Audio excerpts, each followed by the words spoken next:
அதே மாதிரி இந்த இஸ்லாத்துடைய ஃபுல் அத்தாரிட்டி அந்த கடைசி நபிக்கு வந்துடும்.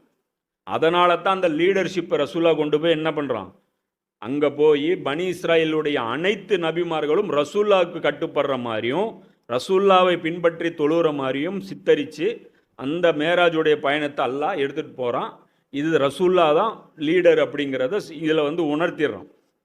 இப்போ இனி காபத்துல்லாவும் ரசூல்லாவுக்கு தான் சொந்தம், மஸ்ஜிது நபவியும் ரசூல்லாவுக்கு தான் சொந்தம், மஸ்ஜிதுல் அக்ஸாவும் ரசூல்லாவுக்கு தான் சொந்தம். அதே மாதிரி குரானும் ரசூல்லாவுக்கு தான் சொந்தம், பைபிளும் ரசூல்லாவுக்கு தான் சொந்தம், தௌராத்தும் ரசூல்லாவுக்கு தான் சொந்தம். இன்னைக்கு தௌராத்துடைய ஒரிஜினல் பிரதி கிடைச்சா அது யார் பாதுகாக்க வேண்டிய கடமை? முஸ்லீம் சமுதாயம் மேலே தான் இருக்குது. இன்னைக்கு பைபிள் ஒரிஜினல் பிரதி கிடைச்சதுன்னா நாம தான் பாதுகாக்கணும். ஆனால் நம்ம என்ன நடக்குது, உல்டாவும் நடக்குது. இந்த நாஸ்டர் டாம்னு சொல்லிட்டு ஒருத்தர் முன்னறிவிப்பில் நிறைய சொல்லியிருப்பார், அவர் தீர்க்கதரிசி அப்படின்ட்டு. நம்மளாலே கன்ஃபியூஸ்